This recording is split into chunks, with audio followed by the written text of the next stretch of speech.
What's going on, you guys? Welcome back to another video, and welcome back. My name is Jai, and if you're new, welcome. We are back with another video of Wansee's animated series. This is a compilation of March 2020, and I hope everyone's staying solid, and just take care of themselves. This is a compilation of March 2020. Okay, so this video is about 50 minutes long. I might do 3 parts to it, so let's relax, and let's get into it.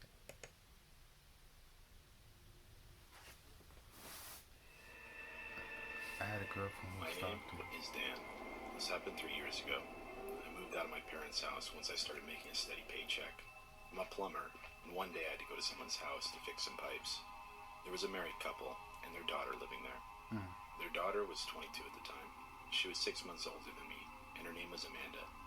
While I was working, she was talking to me, asking if I was single and stuff like that. And to be honest, she seemed pretty cute. We exchanged phone numbers and eventually started dating. And she even moved into my house.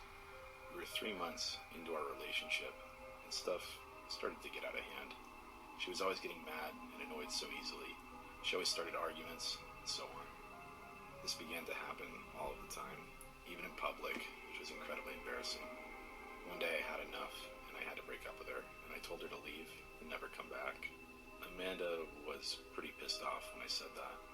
I just ignored her when she was packing her stuff. She finally left, or so I thought. After that day, she would always show up at my house, harass me, throw rocks in my window, and so on.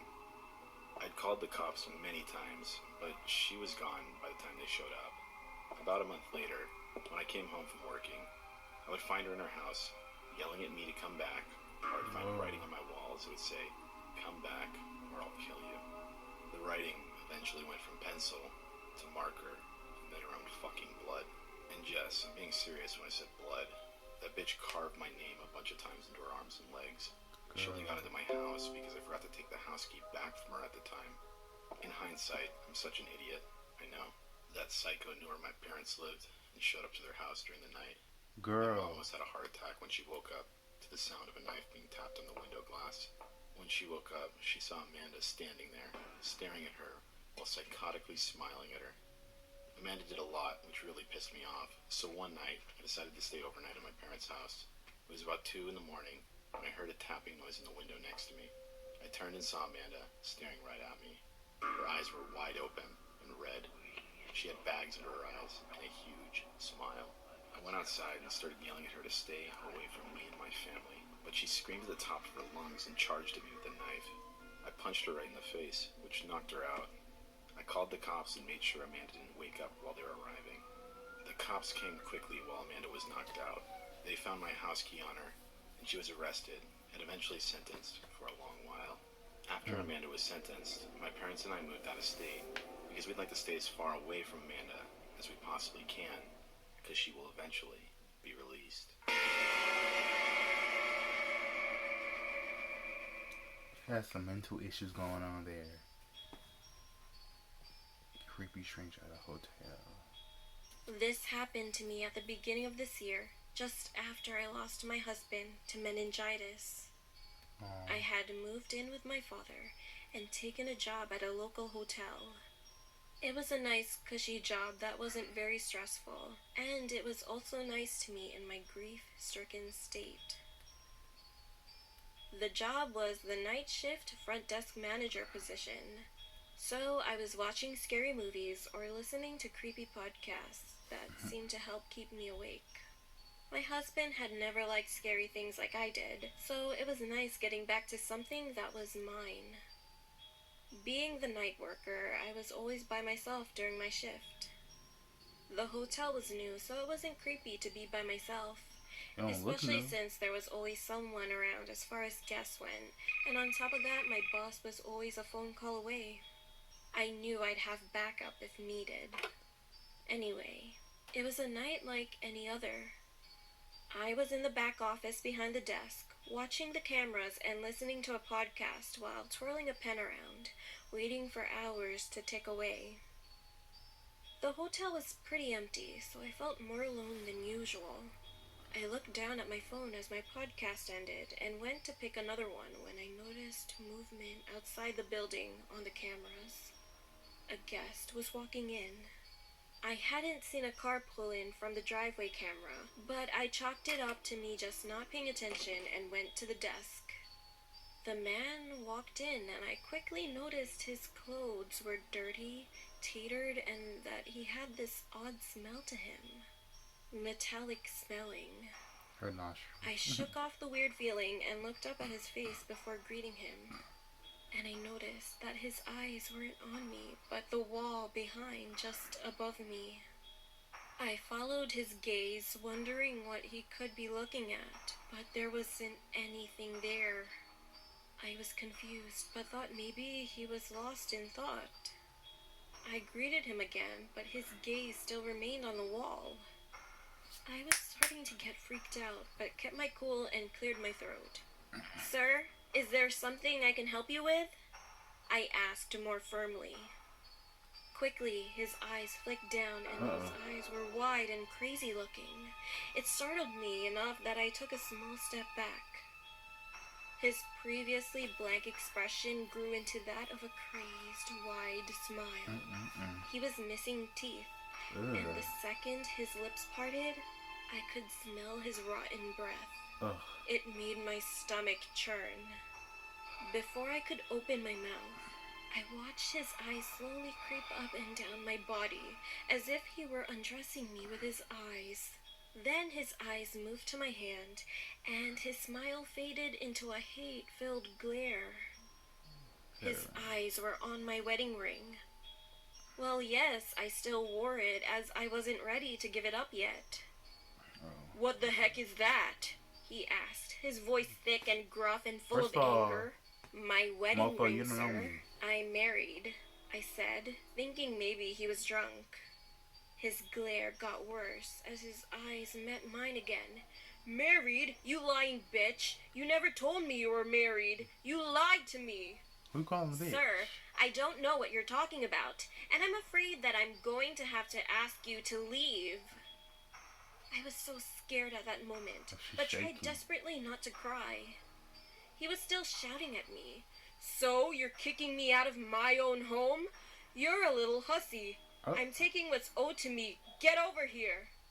He reached across the counter to try and grab me, and I let out a scream, stumbled back, tripping over my long skirt. I crawled quickly for the office door as he rushed to the counter. He grabbed my shirt, tearing it down the back as I went to slam the door shut. Why are you crawling? I slammed it on his hand, making him scream in pain as I heard the bones break. As he let me go, I managed to finally shut and lock it before going into my boss's office. And as I dialed 911, I could hear him screaming at the office door, kicking as hard as he could to get it open. There's no The death? operator stayed on the phone with me until the cops arrived. It took 3 grown officers and a taser gun to take him down and get him in the car. When everything was safe, I was sat down for a statement, and my boss and father were called. As my father was getting me into his truck, I heard an officer say that the man was a highly wanted man from Florida who had escaped a psychiatric facility. Wow. No After wonder. he escaped the facility, he went looking for young brunette girls who were heavyset like me, or rather like his late wife. He had killed her and cut out her eyes and breasts, and done the same to 2 other girls in Alabama, so I could only guess he planned to do the same to me. Dang.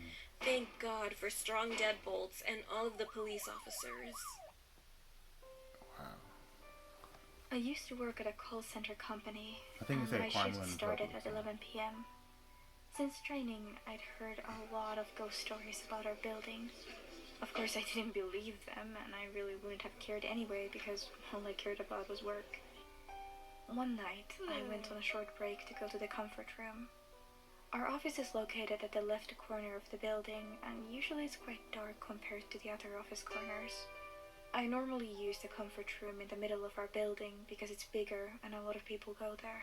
But since it was just a short break, I chose to use the executive's comfort room because it was much closer. Besides, it was always clean and Why's she looked a talking so lot nicer fast? compared to the other ones. When you enter the comfort room, the first thing you see on your right side are 2 sinks, a large mirror, and 2 lights above them. Then there are 3 cubicles on the right side and 2 cubicles on the left side of the room. When I entered, I noticed that the room was a little bit darker than usual. Some of the lights were not on, and only the cubicle in the corner on the right side had paper left, so I entered that one. When I was sitting on the toilet, I heard someone come in and entered the cubicle next to mine, and then I heard a woman crying. I tried to ask if she was okay, but she just kept crying. As I finished my business and stood up, the crying suddenly stopped. Concerned, I stood outside the door of the middle cubicle, knocked slightly and asked again if she was okay, but there was still no answer. It's great you're I concerned, tried peeking but under the cubicle door, but no one let was it be. in there. But I could have sworn I heard someone come in earlier. Ooh. I felt a bit spooked as I remembered the ghost stories that my coworkers used to tell about our building. I started walking fast to the exit, but somehow the doorknob that was fine when I'd entered was now broken. I couldn't get the door to open. I was getting actually scared. The crying began again. I started banging on the door and shaking the doorknob. There was no use. And then the sound of the woman crying started getting closer. Panicking, I also started crying while banging desperately on the door. The crying stopped. I could feel the woman The standing shadow. right behind me. One of the lights in the ceiling started flickering, and the door still wouldn't open. I tried to avoid looking back in fear of what I might see, but from the corner of my eye, I saw in the mirror a reflection of a woman in the flickering light. She wasn't standing at my back, but half of her face was visible in one of the cubicle doorways. Ooh. I closed my eyes. I was soaked in cold sweat. I remember shaking from fear, thinking I was going to die. I started praying as I cried. Only a minute or two, though it felt much longer, passed before the door suddenly opened and a maintenance lady stepped in. I was so relieved. I told her about what had happened, but she just apologized for the broken doorknob and ignored everything I said about the crying woman. I went straight to the office and apologized to my supervisor for coming back late from my break. I tried to tell her about what happened and told her that I was not feeling well, that I didn't think I could finish my shift that night. She didn't seem to believe my story. I warned my coworkers as well and told them about my scary toilet trip. I never went back to that comfort room ever again, and eventually left my job a few months later. I saw the ghost in the gym. It was in 6th Something grade big in junior eyes. high school. I remember this one specific day when there was a thunderstorm. I was heading to gym, where the gym teacher greets each student outside of the girls' locker room as usual. I went inside the locker room. I was getting ready to change into my gym clothes as usual, and I noticed at the corner of my eye, a shadow was walking past at the So she's other the only side of student? the lockers. Like, I looked and said, I'm confused. "Is anybody here?" There was no answer, so I took my gym clothes with me and thought stupidly that I should follow where the shadow was heading. I went to the back of the lockers where the shower room was. I opened every curtain from each shower booth except the one in the last. All of a sudden, the light that was illuminating in the back started to blink. I don't know where my courage came from, but I decided to open the last curtain in the back. And when I did, there was nothing. I turned around, but then I heard someone crying in the shower booth. So I opened the other curtain again quickly, but still, there was How you nothing. playing ghost? It was rather strange to me because at that moment I felt cold. I heard in the distance talking, and it was a few girls walking past. I asked them if they saw anyone who was crying, but they said no. It was literally weird. When all the students arrived, the gym teacher asked one of the girls to open the gym doors. Usually, I'm the one that opens the gym doors, but she decided to let someone else have the turn. We were waiting for her, and then we heard a loud, sharp scream. Shortly, that girl ran into the locker room and cried. We were all confused, and she told us that she saw something, a baby, covered in blood. Oh, wow. I went to the gym. The keys were on the floor. The gym door was opened, and I tried to turn on the lights, but they were completely off. I wasn't sure, but thought maybe, somehow it was due to the thunderstorm. I couldn't see anything because it was too dark, and when I stepped inside the gym, I heard crying. It was a baby crying, and it was coming from the stage. I was frozen, but I wanted to check what was going on here. I went closer to the stage, but the crying abruptly stopped and was followed by a crack noise. Then I heard crying from another girl. She was sobbing. All of a sudden, the lights were on. My teacher grabbed me and asked if I was okay. I told her that I heard something but didn't see At least teacher's anything. nice.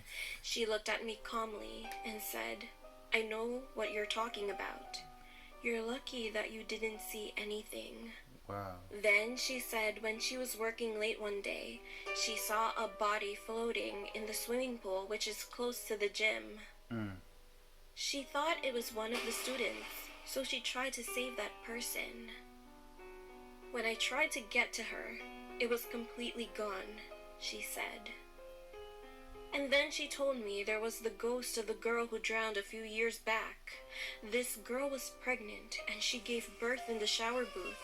She didn't want it, so she killed the baby by breaking its neck. What?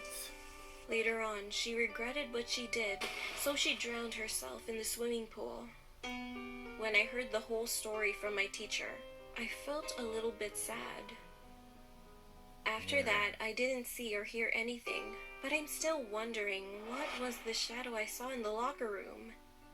And sometimes it still gives me goosebumps when I think about it, especially the crying of the baby and the bone-cracking noise.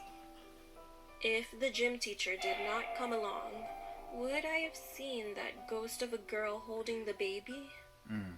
Well, other than that, I just feel grateful that I didn't see anything that would shock me for my whole life. Wow. So before getting into the story... Okay, that's the last video I'm going to do because I don't want to make this video too long. These videos so far were so bizarre, so creepy, especially the last one. Right now, this video is about ghosts who are playing with you and people who just tend to be on the mental issues, the girlfriend and the guy who escaped. And that one was so sad. The last one, it was sad and not so disappointed because that person she should have talked to someone instead of killing her baby. Yeah. So far I might break this video into 3 parts. So thank you guys for tuning in, and yeah, stay safe, stay solid, and ensure life do what you want and do positively. Peace.